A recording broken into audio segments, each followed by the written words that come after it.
We get so far from the source, but the problem is we're not getting the results. And so we got to be a little bit more open. We got to put in a little bit more effort, but I think the results are worth it. Is it good for my cells? Is it balancing my pH? Is it close to the source? If you can say yes to all three, that's where you start. Hey guys, it's Matt. Welcome back to part 3, and this is the source. So if you've been on this 3-part series, the first principle, cell health, everything begins at the cell level. Principle number 2, pH balance, trying to balance your pH. And the third principle, and usually the only principle I do a keynote presentation and talk about because of time, is the source.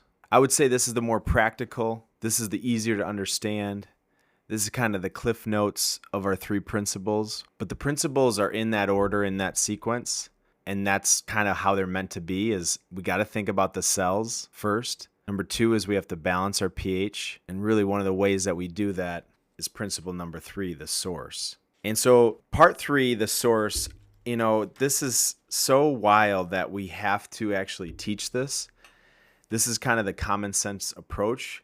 Yet our food and our marketing that we're, exposed to, common sense has gone out the window. And so my twin sister, Kristen, always likes to say, when it comes to nutrition, you have to use your common sense. Is putting a stick of butter in your coffee make any common sense? Is thinking that bacon is healthier than a chicken breast common sense? And that's what the source is. It's common sense. A food in its most natural state is the source. It's healthier, easier for the body to break down, and it costs less. I always like to use the example of sugarcane. If you've ever had the chance to visit Hawaii or a tropical climate that grows sugarcane, on the side of the road, some of these local farmers, they're serving you raw sugarcane. They've already sliced it down with a machete. Maybe they've peeled the fibrous outer layer, and you just chew and suck on the raw sugarcane. It's sweet, but it's got fiber, it's got minerals, it's got water.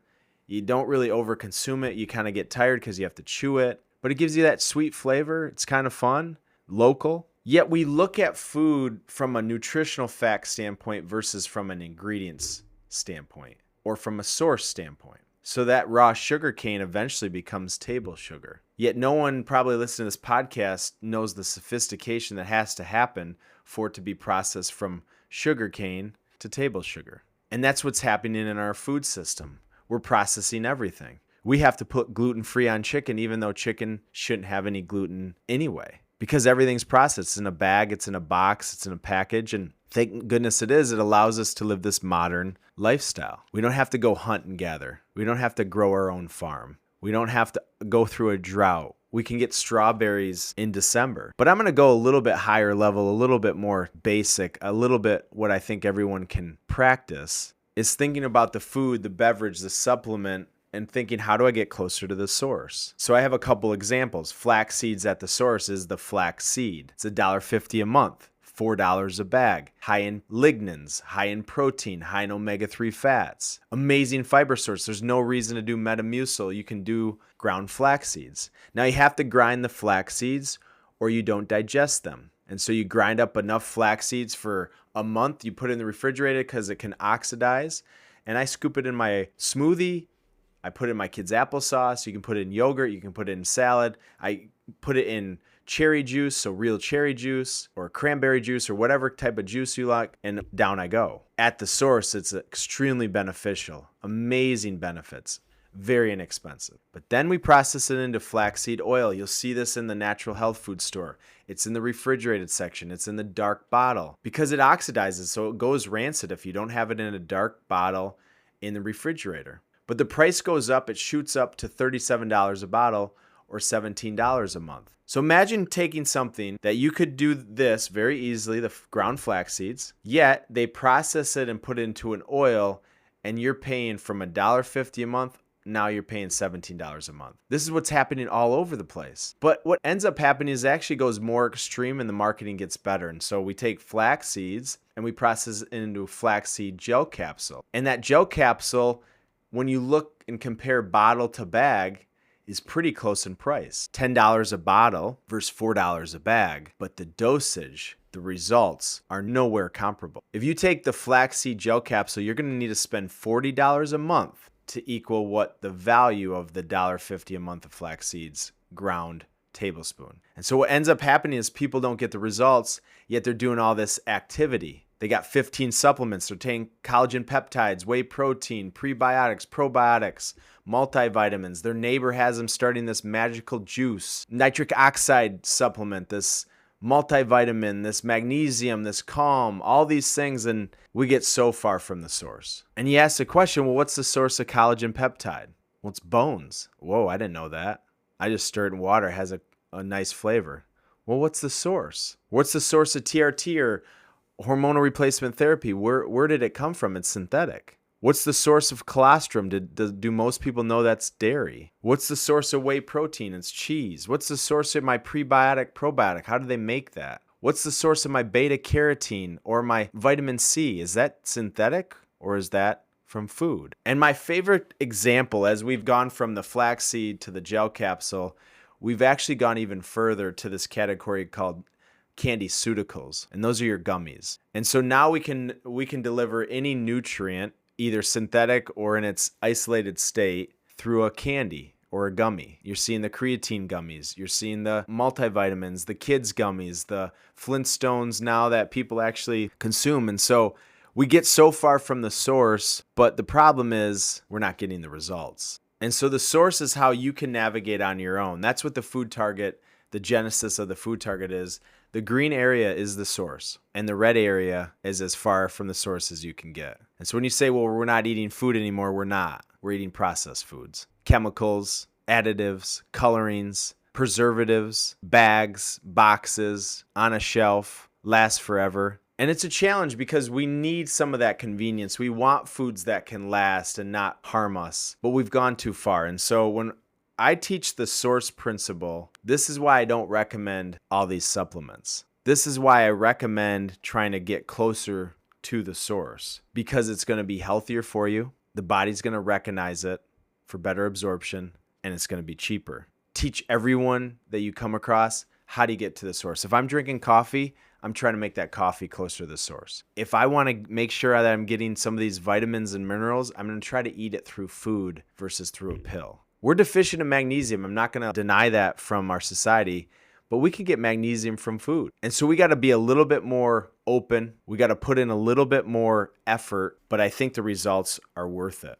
And so big picture, 3-part series, we had 3 principles: cell health, pH balance, and the source. These are the foundations of the On Target Living methodology. This is what we teach everybody. This is the why. And as you're kind of wrapping this 3-part series up and you're navigating and you're asking these questions, is this healthy? Is this good for me? Where do I need to go?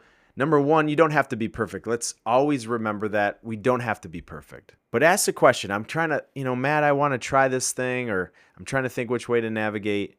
Number one, is it good for my cells? So is what I'm doing going to be good for my cells? Is eliminating calories going to be good for my cells? No. Is counting calories going to be good for my cells? No. Is taking all these synthetic vitamins and minerals going to be good for my cells? No. And so asking the question, is it good for my cells? This is where there's a lot of holes in some of these trends and diets and fads. Is it balancing my pH? It's a great question. Is it balancing my pH? Matt, I'm really eating clean, but I'm still having acid reflux. Well, how's your stress? How's your sleep?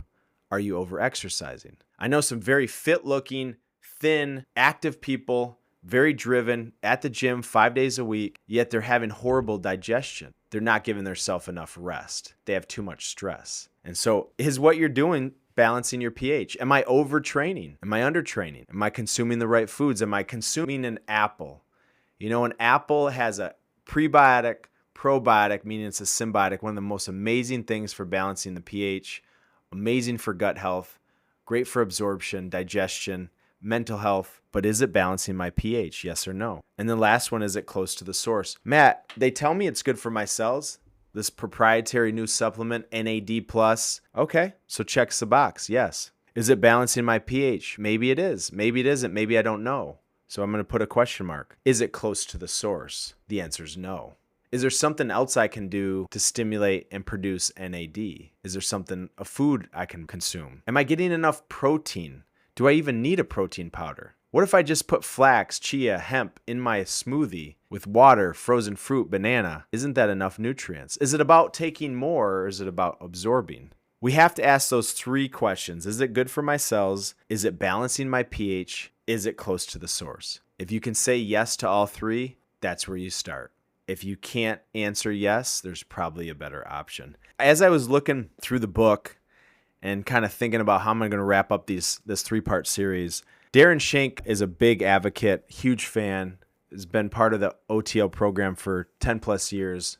But when he came to see us, I think he was a skeptic, and he'll talk about it in some of his testimonials and emails to us. And he wrote in the book as a testimonial several different things, changed his life, really started to prioritize his health for his kids and his family and his attitude. But at the end, he said he's talking about the 3 principles. And he's talking about cell health, pH balance. He started to really focus on these things. But he says, if you look at the effort to results ratio of my experience, most of the effort happened at the beginning, but most of the results happened at the end, after my efforts became routine. I believe this is because my body was changing from the inside out. I think that, I've read that, but I haven't really. It's a deep book. I get a lot of testimonies, but I haven't really read that over a couple of times. But it hit me as I was doing this 3-part series, because that's why this isn't common sense. That's why it's not taught in schools, because it's an art. I gave you 3 principles that are more scientific, but it is an art. The art is the behavior change, the belief, creating the habits that become the routines.